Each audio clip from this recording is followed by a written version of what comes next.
हेमंत जी दिल्ली से। राधे राधे महाराज जी।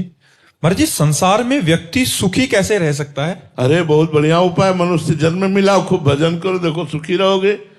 हम बड़े सुखी हैं बच्चा, हमसे बड़ा सुखी कोई नहीं है। और आपका तो रोज डायलिसिस होता है महाराज। ये कोई दुख है? अरे मन सुख में लगा हो, शरीर का डायलिसिस होता हो तो क्या फर्क पड़ता है? और मन दुख में लगा, ये दुखालयम अशाश्वतम, संसार दुखमय है। संसार में मन लगा हुआ है और आप शरीर से स्वस्थ हैं लेकिन हृदय जल रहा है। एसी में बैठे भी जल रहे हो हृदय से।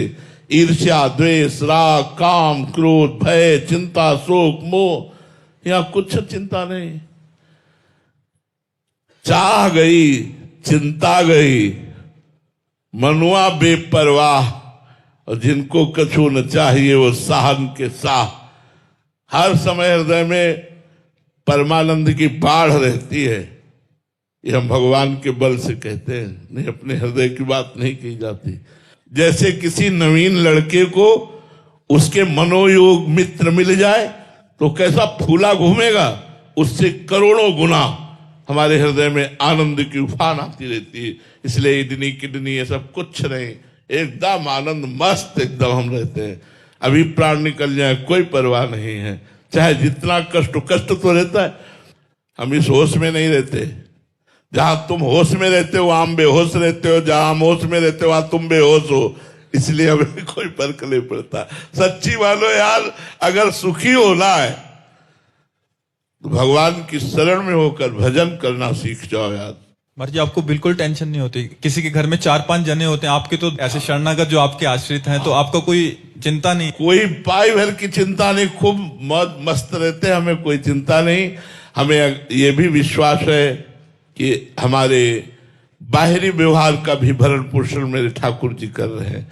किसी से मांगना नहीं है, किसी से जांचना नहीं है, और भगवान देते हैं, सब पार कर रहे हैं। भगवान का भरोसा, जिसने इस सृष्टि को बिना किसी सहयोग के स्वयं रचा है, हम उस परमात्मा की शरण में, वो हम शरणागतों का पोषण नहीं करेंगे, भरण पोषण नहीं करेंगे। इसलिए निश्चिंत, चिंता तो जीवन में कभी नहीं हुई।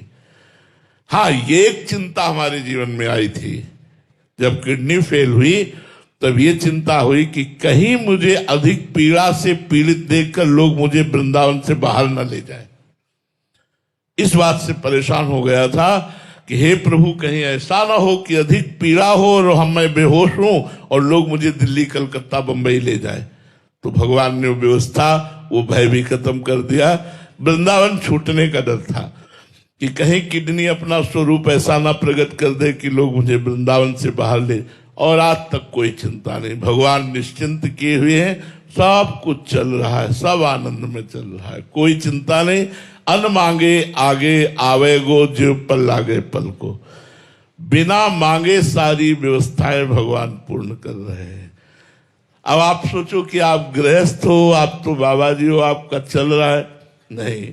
चक्रवर्ती सम्राट अम्बरीश जी हर समय भगवान की सेवा और स्मरण में रख, और पूरा सम्राट पद का संचालन भगवान के द्वारा हो रहा। जो भगवान के सहारे होता है, भगवान उसके लौकिक कार्य भी कर देते हैं। एक प्रसंग आता है जयमल जी का कि उन्होंने नियम लिया था 10 घड़ी 4 घंटे का नियम लिया था कि जब हम ठाकुर सेवा में जाएंगे, अगर उस समय कोई हमारे ठाकुर सेवा में आकर हमसे बात करेगा तो उसकी गर्दन उड़ा दी जाएगी।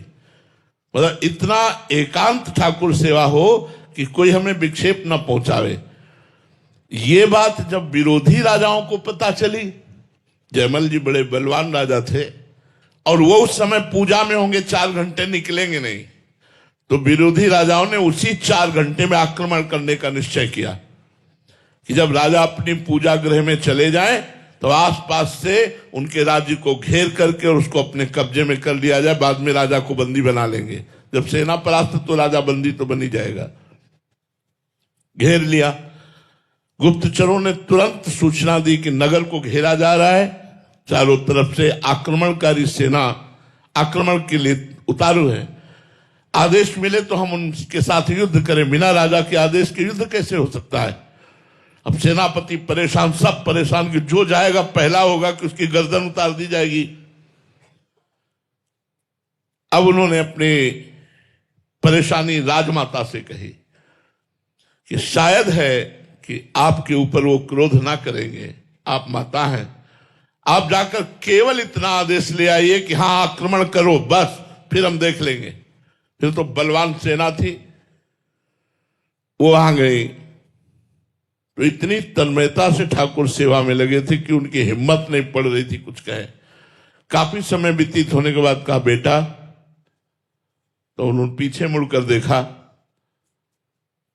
कहा बेटा इस समय आना नहीं चाहिए, पर राज्य संकट में है। इस समय आक्रमणकारियों ने चारों तरफ से पूरी राज्य को घेर लिया है। अगर आप केवल आज्ञा दे दें युद्ध की तो राज्य सेनापति कहते हैं कि हम संभाल लेंगे। तो उनका सब भगवान अच्छा करते हैं, जिनका राज्य है वही देखेंगे, आप जाओ यहां से। ना तो ये कहा युद्ध करो, ना कोई, बस यही कहा कि जिनका राज्य है वही देखेंगे, वही भगवान देखेंगे, चलो जाओ आप। 4 घंटे के बाद सेवा की, प्रणाम किया ठाकुर जी को, बाहर निकले और कहा आक्रमणकारी कहां है? तो उन्होंने कहा कि उसके बाद कोई आक्रमण की आवाज नहीं आई, कोई सूचना नहीं आई, कोई बात नहीं आई, हम लोग तैनात खड़े हैं, हमारे पास तक कोई नहीं आया। उनका मेरा घोड़ा तैयार किया जाए, मैं अभी देखता हूं। तो घोड़ा गए तो पसीना से लथपथ था घोड़ा। अरे ये तो ऐसा लग रहा है जैसे युद्ध करके आ रहा हो, इतना थके श्रमित, पसीना से लथपथ, जे ही छुआ तो रोमांच हो गया। बोले इतना आनंद तो मैंने कभी नहीं पाया अपने घोड़े को स्पर्श में, ये क्या बात है? चलो इसको छोड़ो, दूसरा घोड़ा लाओ। दूसरे घोड़े पे बैठे और जे गए तो सब सेना गिरी हुई पड़ी थी, चारों तरफ सब मूर्छित पड़े थे। जो विरोधी राजा था उसके पास जाकर घोड़े से खड़े हुए, वो मूर्छित पड़ा था, उसको होश में, एक भी मरे नहीं थे, होश में लाए और कहा, तो रो के चरणों में गिर गया। बोले बस एक बार दिखा दो, वो जो आपका सेनापति आया था, एक बार उसे दिखा दो। विरोध तो जिंदगी में करूंगा नहीं, बस एक बार देखना चाहता हूं आपके सेनापति को। तो मेरा सेनापति तो आया ही नहीं यहां तक। बोले नहीं, उसकी तिरछी चितवन, मंद मुस्कान और एक बाण ने सबको मूर्छित कर दिया, एक बार बुला दो। तो उन्होंने कहा वो और कोई नहीं हो सकते, वो मेरे भगवान हो सकते हैं। आए और घोड़े की आरती की अपने, और प्रणाम किया घोड़े को कि आराधना करते तो मुझे इतना समय हो गया, भगवान ने साक्षात दर्शन नहीं दिए, बस तेरा सौभाग्य कि भगवान तेरी पीठ पर सवार हुए। देखा, भगवान ने रक्षा करी। जो भगवान के पूर्ण आश्रित होता है उसकी रक्षा भगवान करते हैं, भरण पोषण भगवान करते हैं। भगवान ने गीता जी में वचन दिया है, अनन्यश्चिन्तयन्तो माम ये जनाः परिपासते तेषां नित्याभियुक्ता नाम योगक्षेमं वहाम्यहम्। मैं उसके योग और क्षेम की स्वयं रक्षा करूंगा, भगवान कह रहे हैं। अप्राप्ति को प्राप्त कराना योग कहते हैं, प्राप्ति की रक्षा करने को क्षेम कहते हैं, मैं स्वयं करूंगा, भगवान कहते हैं। तो मुझे लगता है यार अनेकों जीवन व्यतीत हो गए, अगर एक जीवन हम भगवान को देकर भजन करते हुए सत मार्ग से अपने कर्तव्य का पालन करें तो हमारा कल्याण हो जाए, हम सुखी हो जाएं, बड़े आनंद में, बड़े मौज में जीने के लिए। देखो यहां किसी को किसी भी तरह की कोई फीस देनी पड़ी हो तो आप हमें बताओ, किसी ने लिया है कोई फीस किसी से, टोकन या किसी भी तरह की कोई फीस? अगर मानो मेरी जानकारी में ना हो, अगर कोई ले, वो बेईमान है, वो अपराधी है, वो हमारा शिष्य नहीं हो सकता, और डुप्लीकेट पाखंड करके तुमसे ले रहा है। हमारे यहाँ का आदेश ऐसा नहीं है। हमारे यहाँ का आदेश है आपके चरणों में झुक करके आपका स्वागत करना, और आओ बैठो और भगवत चर्चा सुनो और अपना जीवन मंगलमय बनाओ। हमारा भरण पोषण बहुत अच्छी तरह से चलता है, भगवान चलाते। यदि भगवान की शरण में हो जाओ तो तुम्हारे बुरे आचरण छूट जाएंगे, और जहां बुरे आचरण और पाप नष्ट हुए तो सुख ही सुख है, आनंद ही आनंद है जी। राधिका रसिक सहचरी जी, वृंदावन धाम से। गुरुदेव भगवान, आपने सत्संग में कहा था कि जब तक पाप नष्ट नहीं होते तब तक भजन में रुचि नहीं होती। अगर कृपावश नाम और भजन में प्रीति हो गई है और निरंतरता की तरफ रुझान हो रहा है, क्या ये समझा जाए कि पाप समूह शीघ्रता से नष्ट हो रहा है? हाँ, निश्चित। पापवंत कर सहज स्वभाव, भजन मोर ते भाव न काऊ। जो हमारी पाप प्रवृत्ति होती है, उसके द्वारा जो पाप कर्म बनता है वो हृदय को मलिन कर देता है। मलिन हृदय में भजन अच्छा नहीं लगता। भोगों की गंदी बातें अच्छी लगती हैं, गंदे आचरण, गंदा खाना पीना। अगर हमारी भजन में रुचि बढ़ रही है, निरंतरता, बहुत लंबे समय तक एक नाम एक मंत्र चल रहा है, तो निश्चित भगवान की विशेष कृपा है और मन बड़ा पवित्र हो रहा है, अर्थात निष्पाप हो रहा है। पर इस बात का अभिमान न करे, ये कृपा से हो रहा है ऐसा समझे। अगर अभिमान करेगा तो किया करा फिर चौपट हो जाएगा, फिर वो दोषयुक्त मन हो जाएगा।